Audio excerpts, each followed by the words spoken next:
digamos, los colegios públicos, eso para nadie es un secreto, están llenos de muchas cosas, temas de violencia, de consumo de drogas, temas de abusos, deficiencia educativa, graves problemas por parte del Estado y demás. Eso es el tema de los colegios públicos. Y muy joven, pues sí tuve como tal 12, ahí el tiempo en que estaba alistándome para ser pastor, sí tuve pues un contacto de drogas porque es la regla general. A toda la audiencia de Última Hora Call, nuevamente la saludo con un invitado bien interesante, muy reconocido también en el mundo digital porque hace denuncias, tiene ahí una especial pelea con el presidente de la República y esta será nuestra oportunidad para hablar con él, para que ustedes lo conozcan y bueno, preguntarle en qué va y cómo va. Concejal Daniel Briceño. Hola Jessica, un saludo para ti, un saludo para todos los que ven a Última Hora Call y felicitaciones por todo el trabajo que hacen. Muchas gracias. Bueno, concejal Briceño, ¿cómo así que usted le dice Mr. Secop? ¿A quién se le ocurrió ese apodo? No tengo ni la más mínima idea de qué o a quién se le ocurrió ese apodo, pero pues es un gran apodo. No me molesta que me digan Mr. Secop, porque pues esto tiene que ver con que pusimos dentro de la agenda pública una forma de hacer denuncias y una forma de generar opinión, pero sobre todo de generar control a través de las plataformas y de las herramientas que nos ofrece el Estado. Entonces, lo principal es el hub, aunque manejamos unas 32 bases de datos más en las cuales cruzamos, corroboramos, pero también combinamos para generar pues nuestras denuncias. Por eso me dices Mr. Secop, porque pues digamos planteamos y lideramos ese tema de usar el Secop, que es la herramienta de la plataforma por medio del cual se muestra, pero también donde se hacen las transacciones de todos los contratos estatales. Entonces, pues todas nuestras denuncias, la mayoría están basadas en temas de Secop y en otras bases de datos. Por eso es que me dicen, pero todavía no sé quién me lo puso. ¿Quién sería el de esa idea? Bueno, ahí está como un enigma por responder, pero eso habla mucho de su trabajo y un trabajo que no es o que no inició con ahora su llegada al Consejo de Bogotá, sino todo lo contrario. Usted ya viene de una serie de investigaciones, de una serie de denuncias que usted ha hecho abiertamente también en redes sociales y ahora llega al Consejo de la República y por eso habla en plural. Una de las críticas que siempre han hecho ahora por estos tiempos es que mucho influencer llega a ocupar puestos en el gobierno o a tener curules, puestos como el suyo de concejal y uno dice como bueno, pues los likes no ponen a políticos, pero llega usted también y tengo entendido que es por eso, también por su actividad en plataformas como X, pero yo quiero que nos cuente también cómo ha sido esa preparación y sobre todo con el tema de denuncias, porque usted ahorita hablaba en plural, ¿no? Antes lo hacía solo, ¿cómo era ese trabajo antes del consejo? Bueno, primero decirte que yo formalmente nunca fui influencer, en influenciador, porque influencias personas tienen una influencia sobre el mercado o la compra de ciertas cosas, pero que también tienen por medio una retribución por lo que hacen. Entonces, yo soy un abogado experto en derecho público y en análisis político y electoral, que lo que hizo fue usar las redes sociales como herramienta para dar a conocer ciertas cosas que yo hacía antes. Yo era asesor aquí en el Consejo de Bogotá de un concejal que ahora es compañero mío. Y aquí en el Consejo aprendí a hacer control político desde la contratación y desde los gastos del Estado. Lo que comencé a hacer yo en X, cuando inicié hace unos más de 2 añitos, con una cuenta de X de 262 seguidores, fue comenzar a generar y a mostrar a la gente en qué se gastan los políticos, los administradores, los alcaldes, gobernadores, la plata. Eso le comenzó a llamar la atención a mucha gente, porque también nos dimos cuenta, o me di cuenta yo en ese momento, que la gente sí quiere saber en qué invierte sus impuestos. La gente tiene un dolor por el pago de impuestos, pagar impuestos es supremamente duro, es difícil, y entonces ver que la plata se la derrochan o ver que la plata la usan en cosas en las que ellos esperarían no se inviertan, pues esto le genera a la gente un gran nivel de preocupación. Entonces comenzamos a escribir cosas, yo comencé a escribir y lo que hacía era subir el contrato con un cuadrito rojo, que son todos los documentos que ustedes vean así con cuadrito rojo en X, la mayoría son míos, y le explicaba a la gente lo que pasaba ahí. Además, pues de esto, pues obviamente combinando posiciones políticas, porque de esta forma fue que desde el inicio del gobierno de Gustavo Petro es que yo dije, esta es la forma en que quiero hacer la oposición al gobierno, sobre los gastos, la forma en que contratan, la forma en cómo derrochan, la forma en cómo ellos están llevando el gasto público, y esa forma de hacer política pues es lo que me trajo al consejo. Que los likes no dan votos, yo creería que no en todos los casos. Obviamente es muy difícil usted lograr escribir cosas, pedir un voto por una red social y que el día de las elecciones mucha gente sin conocerlo, sin haberlo visto personalmente o haberlo saludado o haberlo escuchado, precisamente dijo, ¿sabe que yo voy a votar por este man? Afortunadamente en mi caso sí funcionó, eso tiene pues mucha tela que cortar, muchas cosas para explicar, pero casi 50.000 personas se van a votar aquí en Bogotá en una campaña donde yo no hice una sola reunión política, es decir, de esas de que usted se para en una tril y le habla a muchas personas y un líder le trae gente y demás. Yo lo único que hice era redes sociales y calle volanteando. Entonces yo creo que los likes sí dan votos siempre y cuando usted genere a través de la red social una conexión real con la gente. La gente quiere sentirse conectado con usted, identificado o tener usted un oficio real dentro de las redes sociales. Esto no es solo de salir a opinar o salir a decir que el presidente hace uno o la otra cosa, ser grosero y demás. A nosotros nos identifican porque denunciamos y yo creo que a la gente eso le gusta. Bueno, usted mencionaba que en su campaña no hubo atril, pero para irnos un poquito más al pasado y según lo que encontró Última Hora Call, usted por ahí en los 12, 13 años sí le gustaba el atril, porque usted daba prédicas. ¿Cómo fue eso?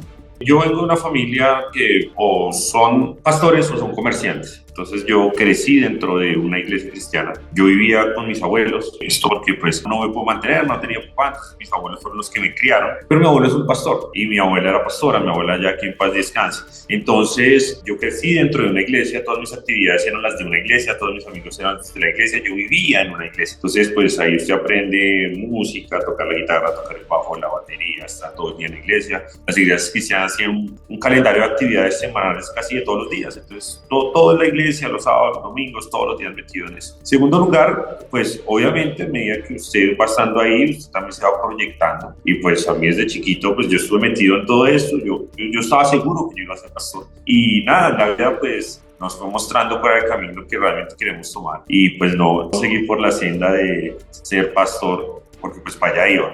Entonces sí, claro, yo tenía como una gran identificación y todavía tengo una gran identificación y muchos amigos dentro de las iglesias cristianas del país porque pues me conocen desde niño, pero sí, casi soy pastor. Casi es pastor y bueno, uno a veces también escucha en ciertos testimonios de vida que pasa algo que hace que también uno tenga como un encuentro con Dios o sentirse más cerca de algo en lo que cree. Y también en Última Hora Call revisaban ese pasado de Daniel. Dice ahí algo bien interesante y es que usted tuvo contacto con las drogas a una edad muy temprana, a una edad de colegio. ¿Cómo fue ese lado de, digamos que no tan chévere y más cuando uno es tan opositor de la legalización de drogas que haya tenido ese contacto con las drogas tan temprano, Daniel? Yo antes de ponerte tema de historia, yo sí quiero decir algo que tengo claro. Y es que yo parto del punto en que todo el mundo puede meterse en lo que quiera. Yo siempre lo he dicho.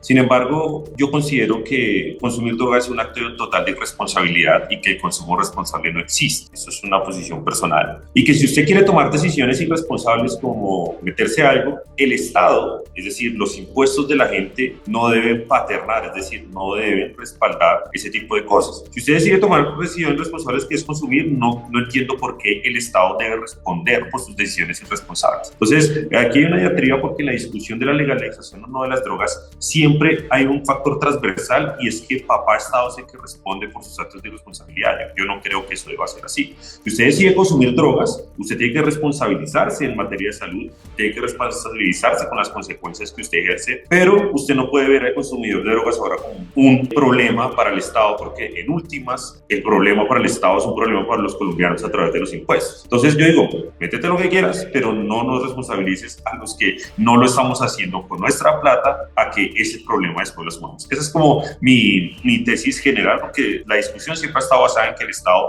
debe ser el papá que responde por tus actos de irresponsabilidad. En segundo lugar, yo crecí en un ambiente, no el familiar, sino un ambiente escolar que es muy denso. Digamos, los colegios públicos, eso para nadie es un secreto, están llenos de muchas cosas, temas de violencia, de consumo de drogas, temas de abusos, deficiencia educativa, graves problemas por parte del Estado y demás. Eso es el tema de los colegios públicos. Y muy joven, pues sí tuve como tal, 12, ahí el tiempo en que estaba alistándome para ser pastor, sí tuve pues un contacto con drogas porque es la regla general. Yo estudié en 4 colegios públicos y en todos la regla general, excepto en el último que tiene un poco más de control porque es un colegio en concesión, esa es la regla. Jóvenes ven a consumir, los jóvenes son fácilmente reclutables, pandillas, los jóvenes, los niños tienen acceso a absolutamente todos y eso es porque el modelo pues como tal no funciona en materia educativa, en materia de calidad. Entonces sí tuve un acercamiento a eso.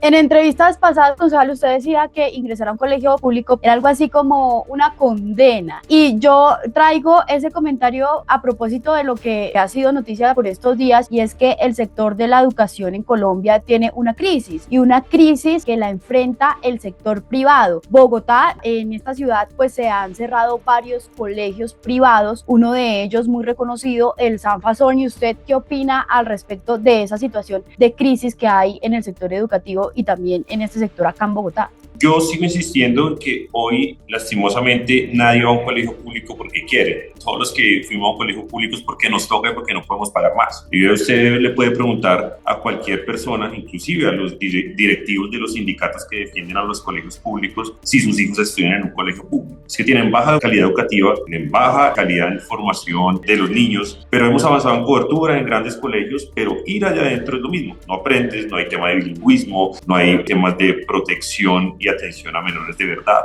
Y entonces, si usted pregunta a cualquier ciudadano, le dice, ¿lo pongo en un colegio público, lo pongo en un colegio privado? Si el ciudadano tiene plata y pudiera tener plata en algún momento, pues se va a estudiar en un colegio privado. Eso no quiere decir que todos los colegios privados sean la gran revelación o la manchera, porque también hay mucho colegio privado de garaje. Y sí, los colegios privados hoy están enfrentando una crisis que está dada por varias cosas. Uno, en que los costos elevados de los colegios intermedios son muy altos. Segundo, en que obviamente la crisis de la pandemia y demás hizo que mucha gente que estudiaba en los colegios privados, por temas económicos, no por decisión personal, tuvieran que migrar sus hijos hacia colegios públicos. Y tercero, pues obviamente que, por ejemplo, los grandes colegios, los más caros de Bogotá, pues mucha gente prefiere, por ejemplo, no un colegio como San Fasón, que era de clase media alta, pues también tenía un costo tan elevado que mucha gente decía, no, yo mejor hago un esfuercito y no meto a uno de los colegios más top que hay en Bogotá, porque es que lo que tengo entendido es que San Fasón tenía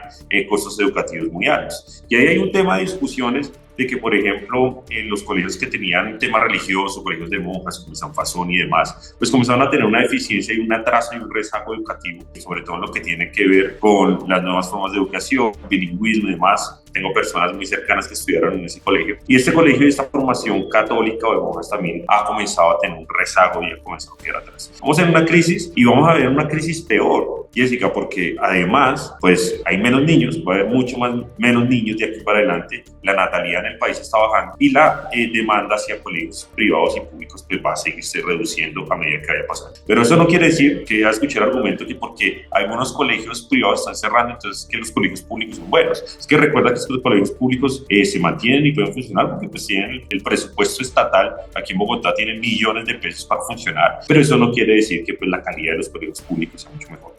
Para hablar de Bogotá, más de Bogotá, cumple 186 años. ¿Cuál fue ese regalo que usted le dio a Bogotá en su rol? Le dimos varios regalos. Afortunadamente tuve la oportunidad de ser ponente del Plan Distrital de Desarrollo. Entonces le dimos varios regalos en esos 486, que bueno, hay unas versiones que dicen que son 487 o 488, es una pelea histórica que tenemos acá.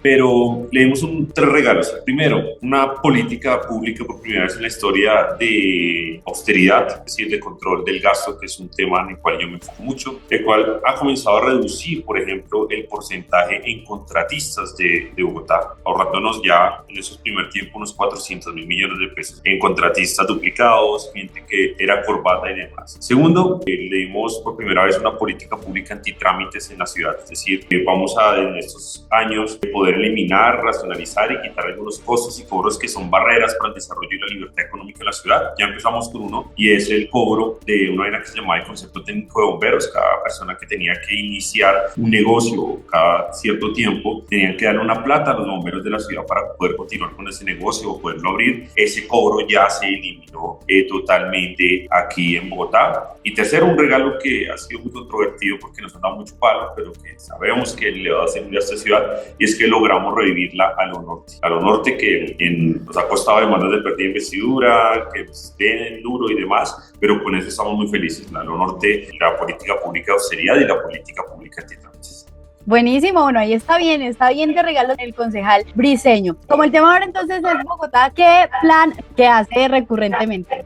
Mi plan favorito, porque es mi lugar favorito de la ciudad, yo sé que no lo hacen muchos, pero yo subo 3 veces a Monserrate a la semana, lo hago a las 5 de la mañana. Es un plan que está súper pegado, está súper bueno, es un gran ejercicio, es una gran actividad para desconectar la mente. Lo pueden hacer todos los días, excepto el martes, porque el martes está cerrado por mantenimiento. El camino es muy seguro, el camino está muy bien mantenido. Arriba, pues obviamente va a tener las visiones más espectaculares, lo puede hacer por religión, lo puede hacer por deporte, lo puede hacer con muchas cosas. Ese es uno de los grandes planes que lo hago todas las semanas. El segundo plan que yo recomiendo mucho aquí en Bogotá es ir a la localidad de Rafael Uribe y comerse una muy buena lechona. Hay las mejores lechonerías de esta ciudad, aunque pues la gente que viene de Huila, de Tolima, nos cuestionan mucho por nuestra lechona con arroz y demás, pero allá también pueden encontrar lechonas sin arroz. Entonces allá hay muy buenas lechonerías, ustedes pueden ir. Es un sitio que ha tenido un clúster supremamente desarrollado en Bogotá. Y en tercer lugar, yo estoy todo súper ejercicio. Los invito a que se unan a todos los parches que hay en la subida a patios. Hoy ya patios la subida no es únicamente en bicicleta, hay subidas corriendo, hay subidas caminando. Es más, hay planes de subir a patios los jueves en la noche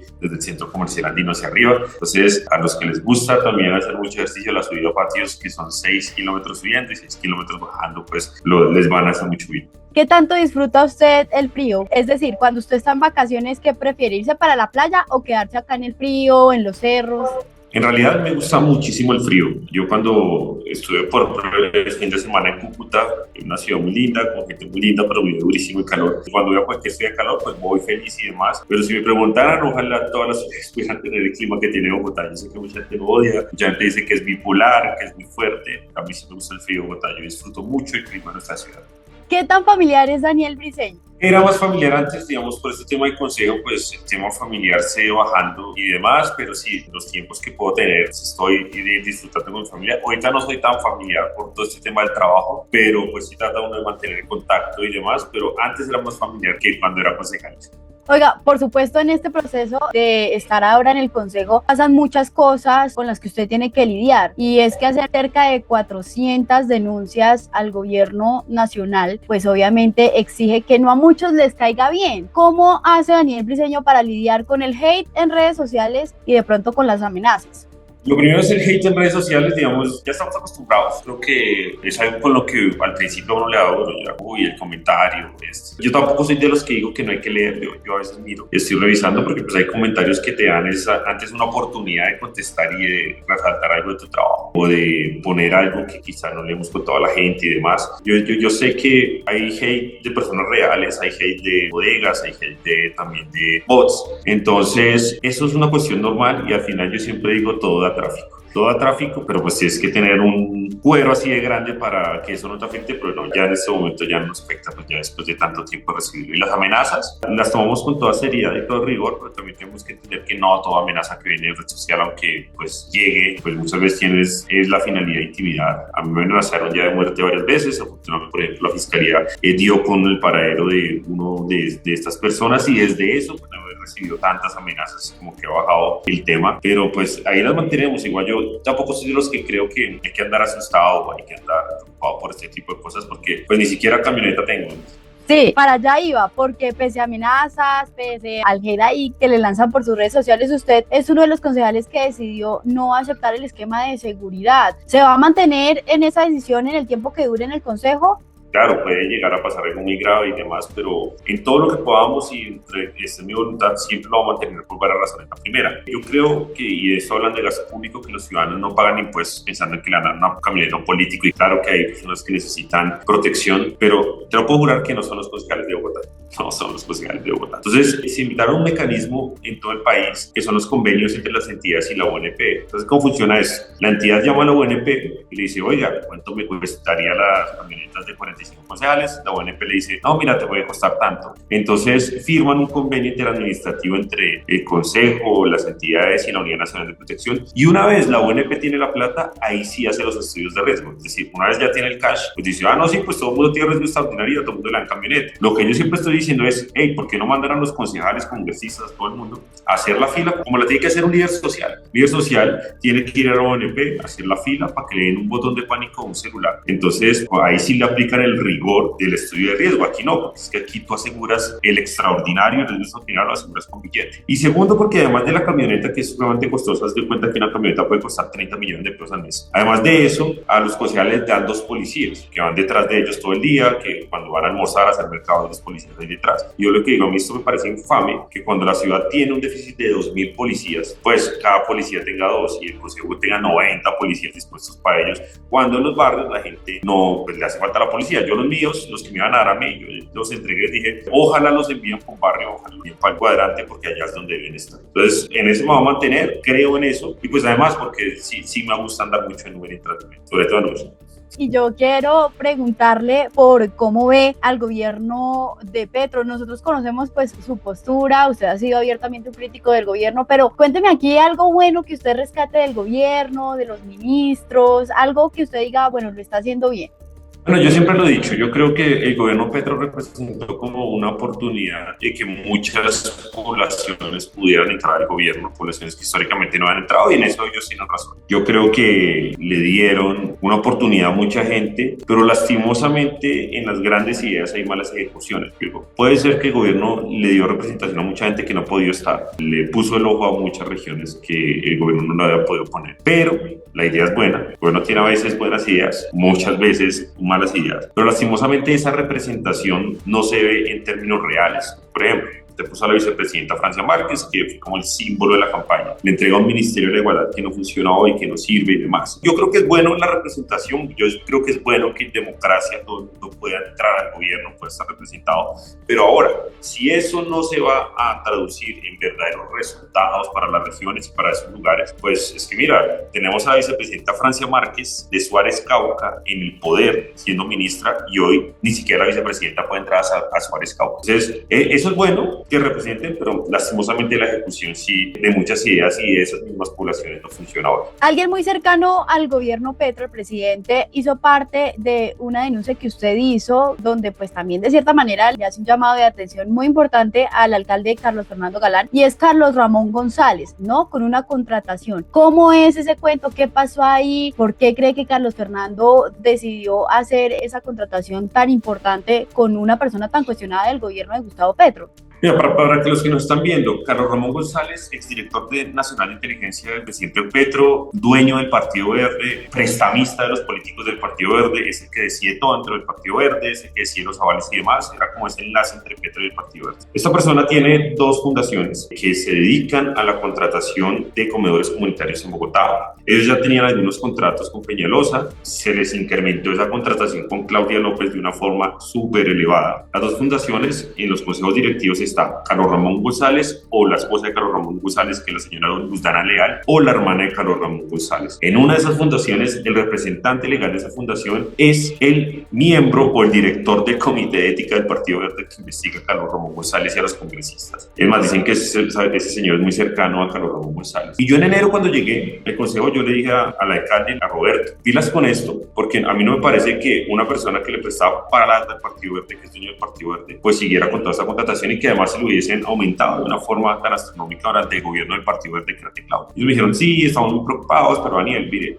nosotros vamos a cambiar todo el esquema de contratación de comedores comunitarios. Esto va a ser que precisamente están lanzando por ahí el programa Bogotá Sin Hambre 2.0, y entonces vamos a cambiar todo el esquema y este tipo de cosas no van a volver a pasar. Oh, sorpresa, hace unos días, pues vuelven a contratar los comedores comunitarios y le vuelven a entregar 6 comedores comunitarios a Carlos Ramón González, contratos por casi 3.000 millones de pesos. Yo lo cuestiono y ahora lo que me sale el gobierno es que, pero ¿yo qué puedo hacer? Y me dice el gobierno, y si ellos no están inhabilitados, yo le digo, oiga, es que esto no es una licitación pública, porque ahí nos tratan de engañar. Ellos dicen, pero es que ¿cómo no se lo adjudico si era el mejor? Estos son contratos con fundaciones. Es decir, si el gobierno de Galán tenía como tal la intención de retirar a Carlos Ramón González de la contratación de Bogotá, simplemente podía decidir directamente, no sé, llamando a una caja de compensación familiar a alertar sobre eso, a otras fundaciones en esas localidades que también tuvieran la capacidad de más. Pero no lo hicieron. Carlos Ramón González se presentó y se los adjudica. Entonces, yo sí creo, y esto se va a empeorar, Bogotá, imagínate que donde Carlos Ramón González, ¿qué pasaría en esta ciudad si Carlos Ramón González, no sé, por todas las denuncias que tiene el escándalo Unidad Nacional de Gestión de Riesgo, termina capturado o termina metido en problemas? Pues vamos a tener una persona tan cuestionada, pues manejando comida, la comida de los más vulnerables. Entonces es como una cuestión que yo creo que hay que revisar, y hay que revisar a los contratistas. Esto sí es muy importante. Si decimos diciendo que no, que es que objetivamente no tiene ninguna inhabilidad y no hacemos absolutamente nada, pues vamos a continuar en la misma senda de todo lo que ha pasado en Bogotá. Bueno, pues definitivamente hay mucha tela que cortar con el concejal Daniel Briceño. Concejal, muchas gracias por este espacio y esperamos pues vernos pronto para seguir hablando y también para que nos cuente más de cómo transcurre ese tema de sus denuncias, cuáles van prosperando, pero será en otra oportunidad. Muchas gracias, concejal.